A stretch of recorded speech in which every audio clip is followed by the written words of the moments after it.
다 같이 사도신경을 신앙 고백함으로 새벽 기도를 시작합니다.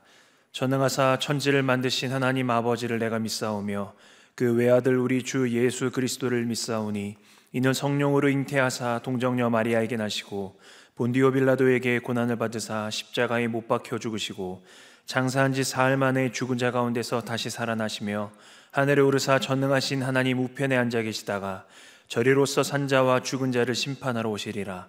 성령을 믿사오며 거룩한 공회와 성도가 서로 교통하는 것과 죄를 사하여 주시는 것과 몸이 다시 사는 것과 영원히 사는 것을 믿사옵나이다. 아멘. 오늘 우리에게 주신 하나님의 말씀은 역대상 14장 1절에서 17절까지의 말씀입니다. 제가 가진 성경으로는 신약 성경 632페이지에 있습니다. 역대상 14장 1절에서 17절 제가 봉독합니다. 두로왕 히람이 다윗에게 사신들과 백향목과 석수와 목수를 보내 그의 궁전을 건축하게 하였더라. 다윗이 여호와께서 자기를 이스라엘의 왕으로 삼으신 줄을 깨달았으니 이는 그의 백성 이스라엘을 위하여 그의 나라가 높이 들림을 받았음을 알미였더라. 다윗이 예루살렘에서 또 아내들을 맞아 다윗이 다시 아들들과 딸들을 낳았으니 예루살렘에서 낳은 아들들의 이름은 삼무아와 소밥과 나단과 솔로몬과 이팔과 엘리수아와 엘벨렉과 노가와 네벡과 야비아와 엘리사마와 부엘라데아와 엘리벨렛이었더라. 다윗이 기름 부음을 받아 온 이스라엘의 왕이 되었다함을 블레셋 사람들이 듣고 모든 블레셋 사람들이 다윗을 찾으러 올라오매 다윗이 듣고 대항하러 나갔으나 블레셋 사람들이 이미 이르러 르바임 골짜기로 쳐들어온지라. 다윗이 하나님께 물어 이르되 내가 블레셋 사람들을 치러 올라가리이까 주께서 그들을 내 손에 넘기시겠나이까 하니 여호와께서 그에게 이르시되 올라가라 내가 그들을 내 손에 넘기리라 하신지라. 이에 무리가 바알 브라심으로 올라갔더니 다윗이 거기서 그들을 치고 다윗이 이르되 하나님이 물을 쪼개임같이 내 손으로 내 대적을 흩으셨다 하므로 그곳 이름을 바알 브라심이라 부르니라. 블레셋 사람이 그들의 우상을 그곳에 버렸으므로 다윗이 명령하여 불에 사르니라. 블레셋 사람들이 다시 골짜기를 침범한지라. 다윗이 또 하나님께 묻자온데 하나님이 이르시되 마주 올라가지 말고 그들 뒤로 돌아 뽕나무 숲을 맞은편에서 그들을 기습하되 뽕나무 꼭대기에서 걸음 걷는 소리가 들리거든 곧 나가서 싸우라. 너보다 하나님이 앞서 나아가서 블레셋 사람들의 군대를 치리라 하신지라. 이에 다윗이 하나님의 명령대로 행하여 블레셋 사람들의 군대를 쳐서 기브온에서부터 게셀까지 이르렀더니 다윗의 명성이 온 세상에 퍼졌고 여호와께서 모든 이방 민족으로 그를 두려워하게 하셨더라. 아멘. 소통의 중요성이라는 제목으로 오늘 본문 말씀을 전하겠습니다. 성도 여러분, 소통은 인간관계 또 조직생활, 문제 해결 등에서 굉장히 중요한 역할을 합니다. 오늘날 특별히 조직사회에서 소통은 그 어떤 것과도 비견되지 않을 정도로 중요한 그런 역량이죠. 그렇기 때문에 대부분 이 소통에 대해서는 제대로 배우지 못함으로 어려움을 겪을 때가 있죠.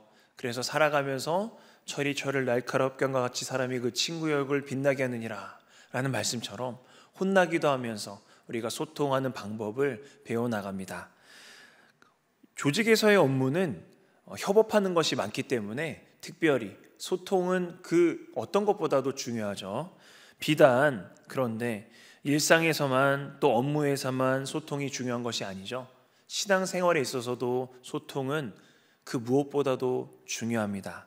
특히 하나님과의 소통은 그 무엇보다도 중요한 것입니다. 아무리 강조해도 지나치지가 않죠. 우리가 하나님과 소통하며 떠오르는 것이 뭐가 있을까요? 그렇습니다. 기도가 있겠죠. 또 다른 것이 있죠. 바로 말씀이 있습니다. 하나님은 말씀하시는 우리 하나님이시기 때문입니다. 자, 오늘 우리가 읽은 본문에선 하나님과의 소통을 잘했던 인물이 등장합니다. 그게 누구일까요? 그렇습니다. 바로 다윗이죠. 어떻게 다윗은 소통을 잘했을까요? 다윗은 항상 하나님께 여쭤보았습니다. 다윗이 하나님께 여쭤보지 않았을 때가 몇 번 등장해요. 시글락으로, 그러니까 다윗이 블레셋에 망명을 하게 돼서 시글락에 거주하는데, 블레셋에 망명했을 때 하나님께 여쭤보지 않았습니다. 그리고 나중에 또 인구조사를 하게 되죠. 하나님께서는 분명히 하지 말라고 하셨는데 다윗은 교만해졌습니다. 이스라엘의 그 최전성기를 자기가 왕으로서 이제 살고 있기 때문에 나의 나라 이런 의식이 강했던 것 같습니다. 다윗은 사실 하나님과 소통을 잘했는데 그 소통을 잘한 부분 중에 하나가 화살표 역할을 잘했다는 것입니다. 사울은 화살표 역할을 못해서 폐위당했습니다. 그는 이스라엘의 진정한 왕은 내가 아니라 하나님이시다, 이런 화살표 역할로 초대왕으로 세워졌으나 역할을 못했죠. 그리고 그 화살표를 들어서 자기를 가리키면서 내가 이스라엘의 왕이다 이러다가 폐위를 당했습니다. 다윗은 화살표 역할을 잘했어요. 그런데 막판에 인구조사했을 때는 그가 화살표 역할을 잘 못하게 되었죠. 그 결과 애꿎은 수만 명의 백성이 다윗의 소통하지 못함으로 인해서, 그리고 하나님 명령을 따르지 못함으로 인해서 많이 죽게 되는 것이죠. 그 많은 영혼들이 말입니다. 자, 어쨌든 다윗의 인생을 요약해 보면 하나님 마음에 합한 자, 그러니까 하나님 마음에 합하려면 하나님과 소통을 잘해야 됐겠죠. 그런 사람이었습니다. 이런 다윗을 저도 너무 좋아하지만 역대기 저자는 더 다윗을 좋아했던 것 같습니다. 엄청나게 비중 있게 이 다윗을 다루고 있기 때문입니다. 역대기 저자가 다윗을 비중 있게 다루는 이유는 비단 다윗이 하나님과 소통을 잘했기 때문만은 아닐 것입니다. 그가 메시아 언약을 받은 인물이기도 했죠. 그 이유 때문에 역대기 저자는 다윗을 아주 비중 있게 다루는 것입니다. 무려 1장에서 9장까지 9장에 걸쳐서 역대기 저자는 족보를 언급하죠. 이 족보에는 그냥 읽으면, 아무 생각 없이 읽으면 따분할 수 있지만 사실 엄청난 족보입니다. 이 족보에는 구약 전체의 줄거리가 요약되어 있는데 이 족보는 크게 두 개의 계보로 나뉘게 됩니다. 첫째는 약속된 메시아 왕, 그러니까 예수님에 대한 계보예요. 아직 예수님이 등장하지도 않았는데 그렇습니다. 하지만 다윗을 중심으로 한 예수님의 계보예요. 왜 다윗을 중심으로 한 예수님의 계보냐면 바로 예수님이 다윗의 후손으로 오시는 분이시고 동시에 다윗이 메시아 약속을 받은 인물이기 때문입니다.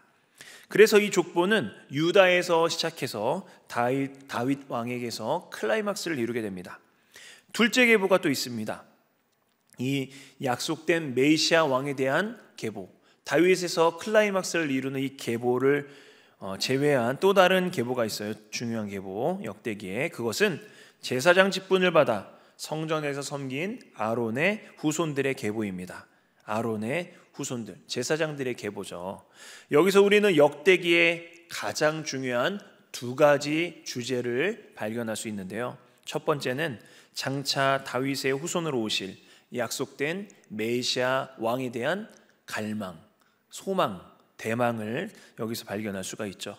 둘째로 그 메시아 왕이 지으실 새로운 성전, 그 성전에 대한 소망입니다. 그렇기 때문에 성전을 섬기던 제사장들, 대제사장들의 족보를 다루고 있는 것이죠.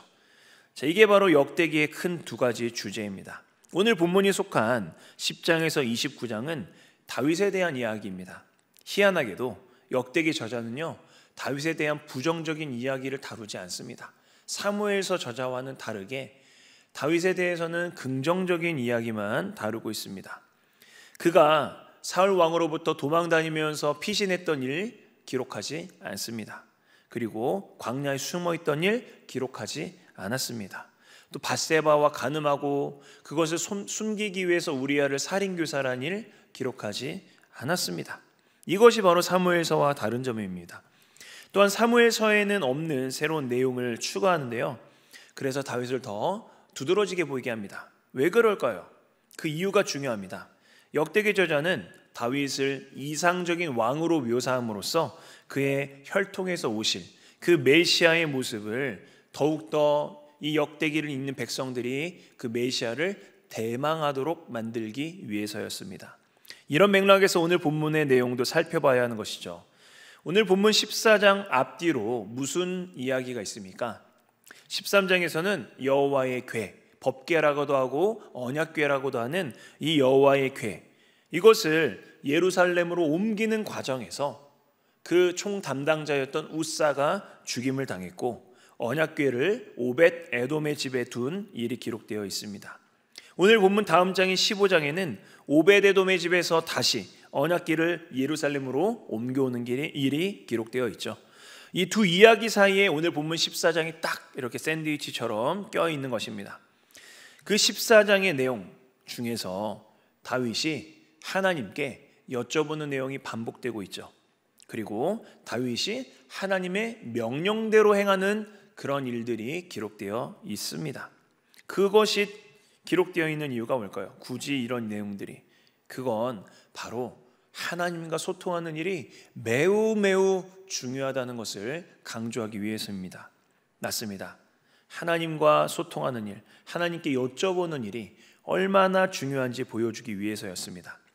13장에서 우사는 언약궤를 블레셋 사람들처럼 수레에 싣고 옵니다. 단지 새 수레에, 새로운 수레에, 깨끗한 수레에 싣고 오는데 블레셋 사람들처럼 그대로 싣고 오죠. 그러다가 나곤의 타작마당이라는 곳에서 무슨 연유인지 몰라도 소들이 뛰노므로, 이것을 이 단어를 원어로 소들이 넘어짐으로 이렇게도 번역할 수 있는데, 어쨌든 그래서 언약궤가 훼손될 위험에 처하게 되죠. 그때 우사는 손을 뻗어서 언약궤를 보호하는 그러한 선의로 손을 뻗어 언약궤에 갖다 대는데, 그 결과가 어땠습니까? 우사가 하나님의 진노를 사게 되고 하나님께서 우사를 찢으십니다. 죽이셨어요. 심판받았습니다. 우사는. 그래서 죽게 되죠. 아니, 도대체 선의로 이런 일을 했는데 하나님 너무 잔인하신 거 아니냐, 이런 생각이 드시는 분들이 분명히 계실 것입니다. 그런데 하나님께서는 분명히 모세를 통해서 성물을 운반하는 규례들을 정확하게 일일이 가르쳐 주셨고, 특별히 이 성물을, 하나님의 성물을 다루는 일은 엄격하게 반드시 지켜야 된다고 아주 강조를 하셨습니다. 그런데 우사의 행동은 동기는 선했을지 몰라도 그 방법은 하나님이 가르쳐 주신 방법이 결코 아니었습니다. 또 다른 예로 우리는 사울을 들 수 있습니다. 하나님이 분명히 사울을 초대 왕으로 세우시고 첫 번째 주신 가장 공식 명령, 가장 중요한 명령, 그게 뭐예요? 아말렉을 진멸하라. 아말렉을 진멸하라 였습니다. 그런데 사울은요, 자기 이름을 드러내기 위해서 아말렉을 이겼어요. 근데 진멸하지 않고 그 왕 아각을 사로잡아 옵니다. 신출귀몰한 이 게릴라전에 정말 능수능란한 아말렉 족속의 왕을 내가 사로잡았다. 그리고 어떻게 해요? 아말렉이 가지고 있던 가장 최상급의 가축들을 다 데리고 옵니다. 사무엘에게 그 경로에서 딱 사무엘을 마주치고 사무엘에게 걸리죠. 그러자 그가 뭐라고 합니까? 핑계를 댑니다. 내가 여호와께 제사를 드리려고 이렇게 이들을 데려왔소. 왕이시여, 지금 제 귀에 들리는 이 짐승 울음소리가 뭐죠? 아각이 왜 저기 갇혀서 저러고 조롱하고 있죠? 하나님 분명히 진멸하라고 하셨는데, 그러자 사울이 뭐라고 했다고요? 내가 여호와께 제사를 드리려고 이렇게 한 것이요. 그러자 사무엘이 뭐라고 합니까? 그 유명한 말씀이죠. 제가 사무엘상 15장 22절 말씀 읽어드립니다. 사무엘이 이르되 여호와께서 번제와 다른 제사를 그의 목소리를 청종하는 것을 좋아하심같이 좋아하시겠나이까? 순종이 제사보다 낫고 듣는 것이 순양의 기름보다 나으니. 이와 같이 왕이 여호와의 명령을 가볍게 여기고 여호와의 명령을 버렸기 때문에 여호와께서도 당신을 버려 왕이 되지 못하게 하실 것입니다 라고 사무엘은 분명하게 선포합니다. 한번 저를 따라해 볼까요? 하나님의 말씀을 대하는 자세가 곧 하나님을 대하는 자세다. 꼭 잊지 마시고 명심하시기 바랍니다. 하나님의 말씀을 대하는 자세가 곧 하나님을 대하는 자세입니다. 하나님 말씀을 순종하는 것을 거부하면 하나님을 거부하는 거랑 똑같습니다. 우리가 내일 살펴보겠지만 다윗은 그 언약궤를 모시고 오는 일에 실패한 그 원인을 철저히 분석한 다음에 말씀대로 그대로 준비해서 언약궤를 모시고 옵니다. 오늘 본문은 이 사이에서 하나님께 여쭤보며 하나님의 말씀대로 순종하는 것이 얼마나 중요한 것인지를 분명하게 가르쳐주는 그러한 본문이죠. 본문 1절에서 두로, 즉 페키니아 왕 히람이 다윗의 궁 건축을 위해서 레바논의 최고급 목재인 백향목을 보내고 심지어 목수와 석수까지도 파견했다는 이야기가 나옵니다. 그리고 2절에서 다윗은 이 히람의 호의와 이 모든 일이 하나님께서 자신과 함께 하신 결과라는 것을 깨닫게 되죠. 이처럼 하나님은 두로 왕 히람을 통해서 다윗 궁을 건설하게 하시고 다윗 왕조를 향한 축복을 보여주셨습니다. 그런데 다윗은 깨어 있었습니다. 그는 이런 하나님의 은혜를 가볍게 생각하지 않았습니다. 그는 은혜에 반응할 줄 알았습니다. 사무엘하 7장 1절 이하를 보니까 하나님께서 다윗에게 백향목 궁을 허락하시고 모든 원수를 무찌르고 평안하게 살게 하신 태평성대가 이르자 다윗은 자신은 이렇게 호화로운 백향목 궁에 살고 있는데 이 모든 복을 주신 하나님의 언약궤, 하나님의 법궤는 여전히 텐트 가운데 있는 것을 너무 마음 아파합니다.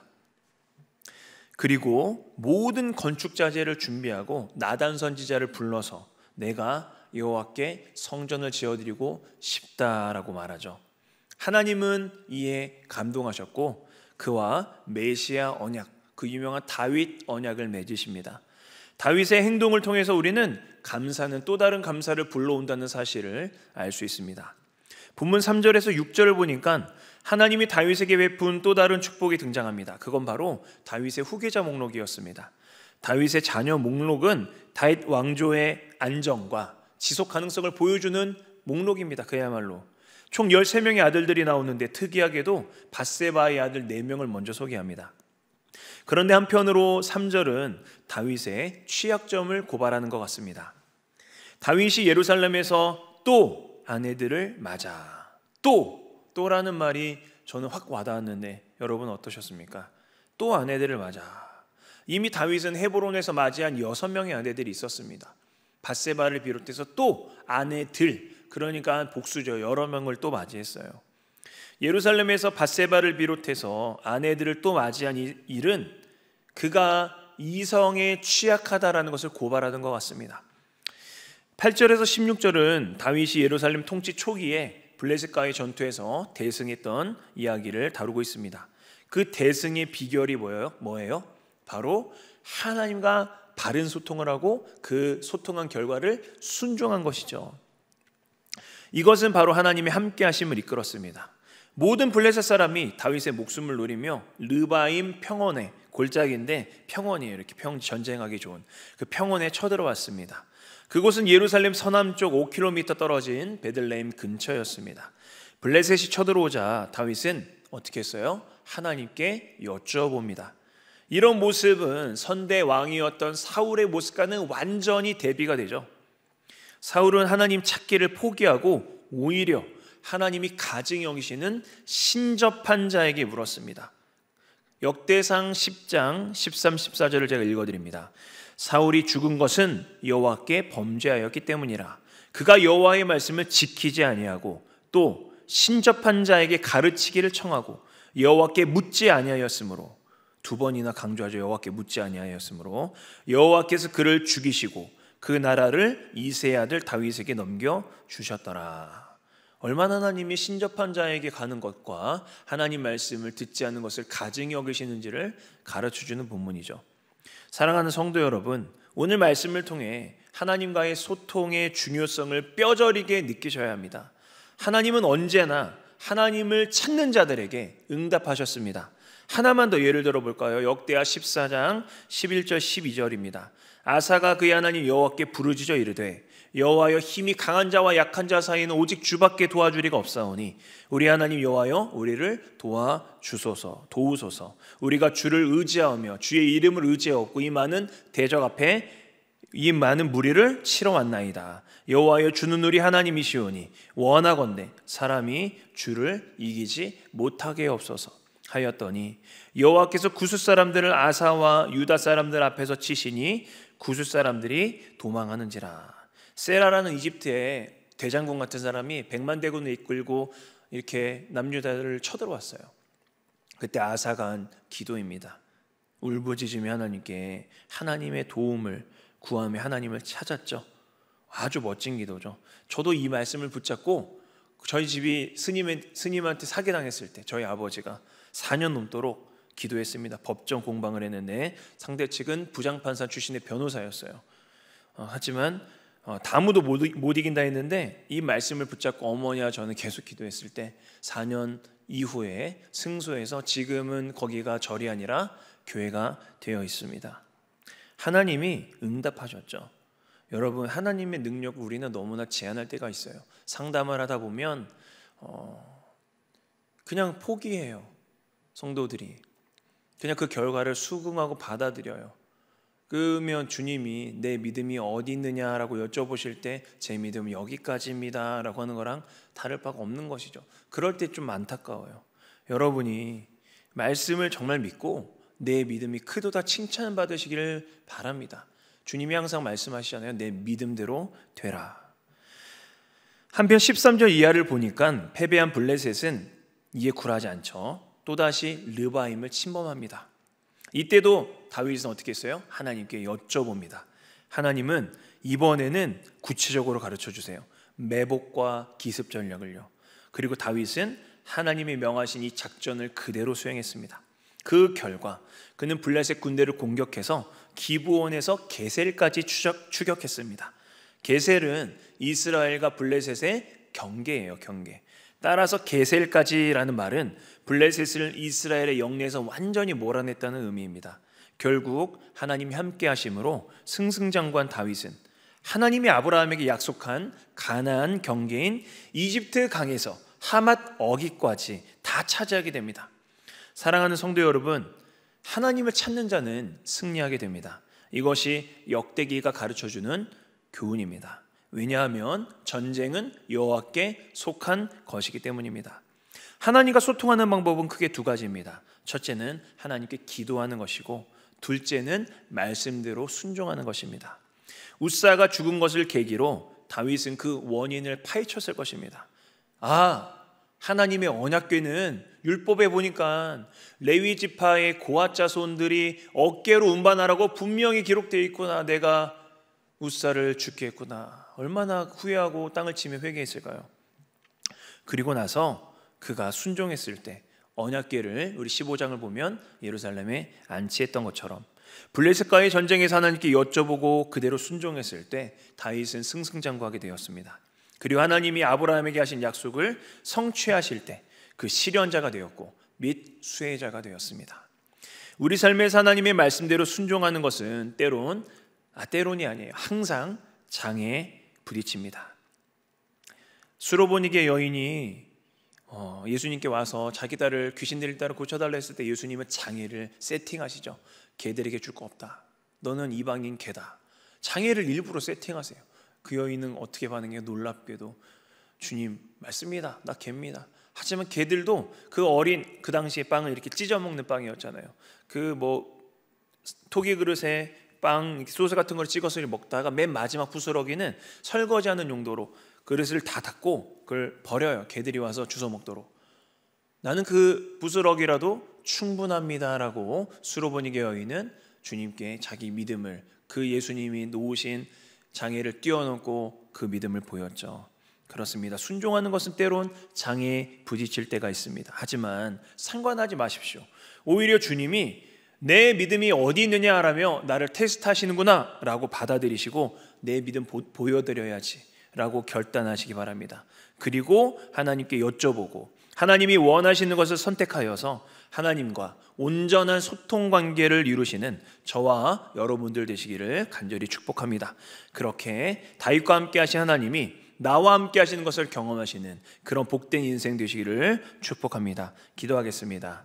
하나님 아버지, 소통이 너무나 중요합니다. 인간관계의 소통도 중요한데 무엇보다도 하나님과의 소통이 너무 중요합니다. 우리는 인간관계에서 소통을 중시하지만 때로 하나님과의 소통을 경시할 때가 많이 있음을 고백합니다. 주님, 오늘 본문을 통하여서 우리가 온전히 배웠사오니 이제 결단하여서 다윗처럼 항상 하나님께 여쭤보게 하시고 여쭤본 그 결과에 온전히 순종할 수 있도록 주님 도와주시옵소서.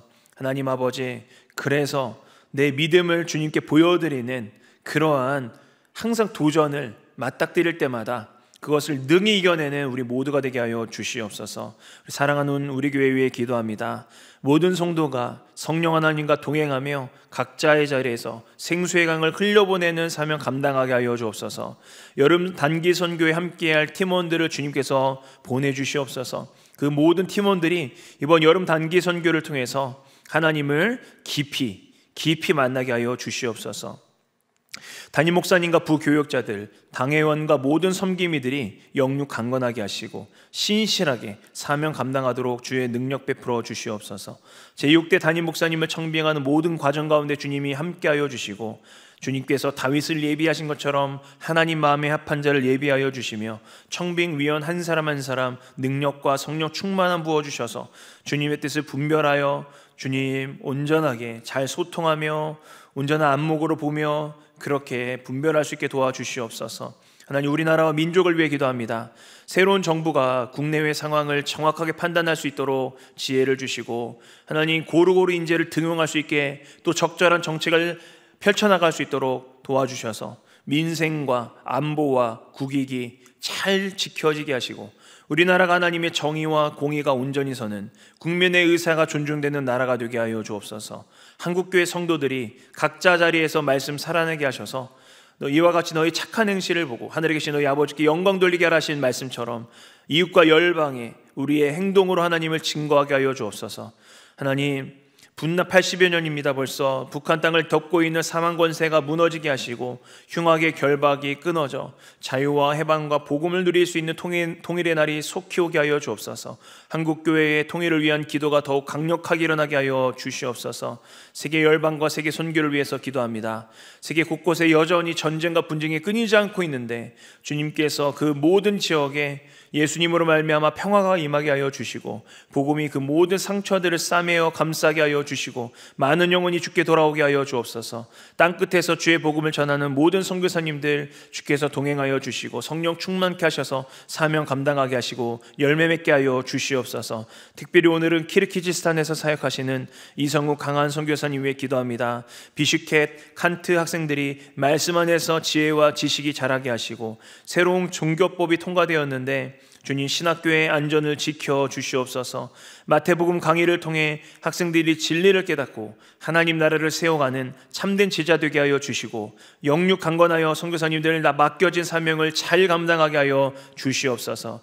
이 시간 올려드린 이 모든 기도 제목들을 주님께 의탁하오며 존귀하신 예수 그리스도의 이름으로 간절히 기도하옵나이다. 아멘. 하늘에 계신 우리 아버지여, 이름이 거룩히 여김을 받으시오며 나라의 임하옵시며 뜻이 하늘에서 이룬 것 같이 땅에서도 이루어지이다. 오늘날 우리에게 일용할 양식을 주옵시고 우리가 우리에게 죄 지은 자를 사하여 준 것 같이 우리 죄를 사하여 주옵시고 우리를 시험에 들게 하지 마옵시고 다만 악에서 구하옵소서. 대개 나라와 권세와 영광이 아버지께 영원히 있사옵나이다. 아멘.